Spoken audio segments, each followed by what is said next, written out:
Hello friends, welcome to Mamta Mishra and cooking. आज मैं बहुत ही खास स्पेशल किचन ट्रिक्स और टिप्स शेयर करने वाली हूँ। ये सारे टिप्स ट्राई और टेस्टेड हैं और साथ ही जब आप इसे ट्राई करेंगे तो बहुत ही बेहतरीन रिजल्ट आपको मिलेगा। वैसे भी मैं अपने सारे ट्रिक्स और टिप्स जो भी मैं शेयर करती हूँ दूसरे वीडियो में भी, वो पहले मैं चेक कर लेती हूँ, फिर आप लोगों के साथ शेयर करती हूँ। तो चलिए स्टार्ट करें।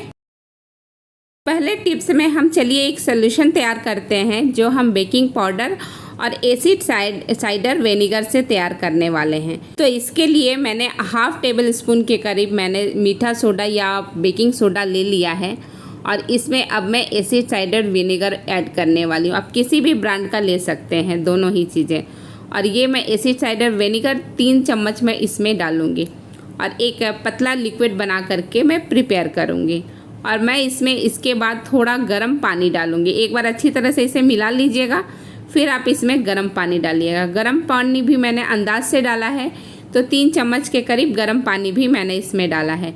अब ये लिक्विड बन करके तैयार हो गया है। इसका करना क्या है, तो इससे हम तवा साफ़ करने वाले हैं। आपको दिख रहा होगा तवा काफ़ी जल चुका है। ये नॉन स्टिकी तवा है और मैंने गैस के फ्लेम को इस वक्त ऑन करके रखा है और उसके ऊपर मैंने तवे को रखा है और ये लिक्विड थोड़ा थोड़ा करके मैं जितने भी जले हुए हिस्से हैं उसके ऊपर डाल रही हूँ। लेकिन ये तवा है तो बीच में सेंटर पे सारा लिक्विड आ जा रहा है, तो इसके लिए हम ब्रश के हेल्प से इसको धीरे धीरे लिक्विड को किनारे पे बार बार डालेंगे, जिससे कि अच्छी तरह से वहाँ पे रिएक्शन कर सके और जो भी जला हुआ है वो फुल करके आराम से निकल जाए। जब हम इस पे रगड़ेंगे, घिसेंगे तो ये अच्छी तरह से निकल जाएगा।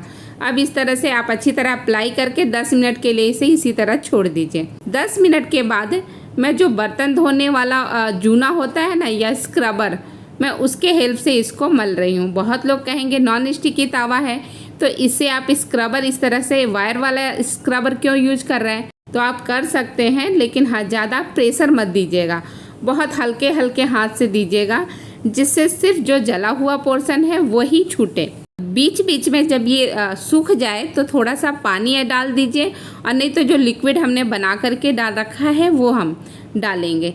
और इस तरह से देखिए, जब ज़्यादा गर्म हो जाए तो आप चिमटे की मदद से या फिर लकड़ी के स्टेपुला से आप रगड़ लीजिएगा।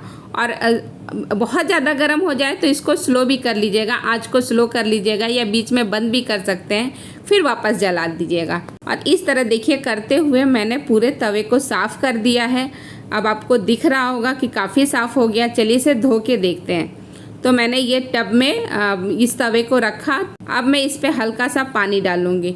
तो आप नॉर्मल टैप वाटर पानी इसमें डालिएगा और फिर अच्छी तरह से रगड़ रगड़ के मैं चारों तरफ से इसको साफ़ कर लूँगी। अगर आपको और भी ज़्यादा साफ़ करने की ज़रूरत है तो आप बर्तन धोने वाले सोप से इसे अच्छी तरह से रगड़ दीजिएगा।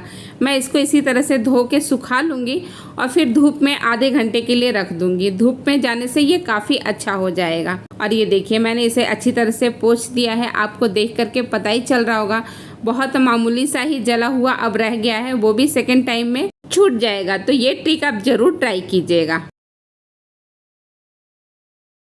सेकेंड टिप हमारा मिक्सर ग्राइंडर के इस जार से जुड़ा हुआ है। इसके ब्लेड्स देख रहे हैं ना, अब ये ब्लेड्स थोड़े शार्प कम हो गए हैं तो मसाला पीसने में हमें बड़ी दिक्कत आती है, तो हम इसे तेज करेंगे। तो तेज करने के लिए क्या किया जा सकता है, नमक में इसको तो डाला नहीं जा सकता, लेकिन हाँ इस तरह के जो नमक होते हैं ना, ढेला नमक जिसको बोलते हैं, वो नमक लीजिए। पुराने ज़माने में इसी नमक खाने में यूज किया जाता था। तो इस नमक को आप मिक्सी के जार में डालिए और इसको बंद करके अच्छी तरह से ग्राइंड कर दीजिए। तो ग्राइंड करने के लिए मैंने अपना मिक्सर में इसे फिट करूँगी और फिट करके मैं अच्छी तरह से इसको ग्राइंड करूँगी।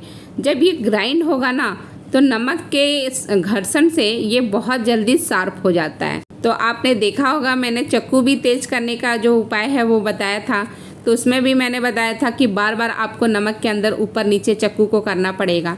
तो सेम वही काम यहाँ भी होगा। अब नमक के घर्षण से ये अच्छी तरह से शार्प हो जाएगा। तो चलिए अब मैं इसको ओपन करके देखिए, ये नमक जो था बिल्कुल बारीक पीस गया है। इस नमक का आप खाने में यूज कर सकते हैं बहुत आराम से, बहुत ही फ़ायदेमंद रहता है। नॉर्मल नमक से ये बहुत ज़्यादा अच्छा रहता है। तो इसे आप निकाल करके स्टोर कर लीजिए और फिर मिक्सी के जार को धो करके आप आराम से कोई भी मसाला या जो भी आपको पीसना है आप इसमें पीस सकते हैं। और आप देखेंगे कि पहले से भी ज़्यादा इसके ब्लेड शार्प हो गए हैं। तीसरे टिप्स के लिए मैंने वही जो अभी अभी तवा साफ़ किया था ना, उसे गरम करके फिर मैं फ्लेम को बंद कर दूंगी। वैसे आपको इस तरह से करने की ज़रूरत नहीं पड़ेगी, क्योंकि मैं जो टिप्स बता रही हूँ उसमें आप रोटी बनाने के बाद तवा देर तक गर्म रहता है, जबकि आप फ्लेम बंद कर चुके रहते हैं और उस तवे पे आप मसाले वगैरह को गरम कर सकते हैं, जिससे बरसात में नमी नहीं पड़े। मैं क्या कर रही हूँ, इस तवे को गरम करने के बाद फ्लेम बंद करके कस्तूरी मेथी को थोड़ा सेक लेती हूँ। इस तरह से सेकने से क्या होता है ना कि कस्तूरी मेथी थोड़े सिल जाते हैं या नरम पड़ जाते हैं, वो फिर से थोड़े कड़क हो जाते हैं और इसे बहुत आसानी से आप मसल करके सब्जियों में डाल सकते हैं। तो मैं अच्छी तरह से कस्तूरी मेथी को हल्का सा इसमें जब तक तवा गरम है तब तक मैं भूनूंगी और थोड़ी देर इसी पे तवे पे ही छोड़ दूंगी, जिससे कि अच्छी तरह से ये गरम हो जाए। अब देखिए तवा भी ठंडा हो गया है और कस्तूरी मेथी भी काफ़ी नॉर्मल हो गया है। तो मैं इस तरह से इसे प्लेट में निकाल लूँगी और थोड़ा थोड़ा हाथ में मसल करके एक साइड में रख दूँगी। आप थोड़ा थोड़ा मसलते जाइए, एक साथ सारा मसलेंगे तो नहीं मसल पाएंगे, तो आप थोड़ा थोड़ा मसल के एक साइड में कर दीजिए। देखिए कितना क्रिस्पी हो गया है कि थोड़ा सा ही मसलने पे ये एकदम अच्छी तरह से पाउडर फॉर्म में आ जा रहा है। और पहले ये सील जाता था और जब हम सब्जियों में डालते थे तो एक जगह इकट्ठा हो जाता था। अब देखिए मैंने सारा इस तरह से एक सप्ताह के लिए जितनी मुझे कस्तूरी मेथी लगेगी उतनी मैंने भून करके पाउडर बना लिया है और इसे इस तरह से डब्बे में मैं भर करके रख दूँगी और जब सब्जी बनाऊँगी तब मैं इसका यूज करूँगी। कस्तूरी मेथी इस तरह से आप डालेंगे ना सब्जी में तो सब्जी का टेस्ट बहुत बढ़िया हो जाता है। नॉर्मल सी भी सब्जी बहुत टेस्टी लगने लगती है। तो ये ट्रिक्स आप ज़रूर से आजमाइएगा। चौथे टिप्स में जो गैस का बर्नल होता है ना, मैं उसको साफ करने वाली हूँ। बहुत दिनों से ये बर्नल जो था ना बहुत स्लो फ्लेम दे रहा था, तो इसे साफ करना बहुत ज़रूरी था। वैसे भी आप अगर दूध वगैरह गर्म करते हैं और वो गिर जाता है तो फ्लेम बहुत स्लो हो जाता है, या कुछ और गिर जाए, दाल गिर जाए तो भी फ्लेम बहुत स्लो हो जाता है।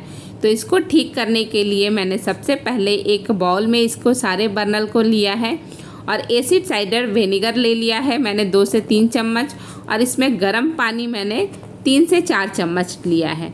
और ये इनो है, इनो का एक पैकेट मैं इसके ऊपर डाल दे रही हूँ। इनो क्या करता है, अच्छी तरह से रिएक्ट करता है पानी और विनेगर में, और वो जितने भी पोर्स होते हैं ना ये बर्नल के वो सारे खोल देता है। तो आप इस तरह से अच्छी तरह से इसको डुबा दीजिए और डुबा करके 10 से 15 मिनट तक ऐसे ही छोड़ दीजिए। और 10 से 15 मिनट छोड़ने के बाद आप जब इसको साफ़ करेंगे ना तो बिल्कुल नए जैसा हो जाएगा। तो चलिए 10 मिनट के बाद मिलते हैं। 10 मिनट हो गया है। अब मैं इसको ब्रश के हेल्प से अच्छी तरह से रगड़ दूंगी, जिससे कि इसके पोर्स अच्छी तरह से खुल जाएं। जितने भी छेद हैं इसके अंदर वो सारे ओपन हो जाएंगे और साथ ही इसमें जो भी जला हुआ रहेगा ना वो सारे डर्ट्स निकल जाएंगे और ये हमारा बर्नल एकदम क्लीन हो जाएगा। और ऐसे ही मैंने सारे बर्नल के बारी बारी से मैं ब्रश से अच्छी तरह से साफ़ कर दे रही हूँ।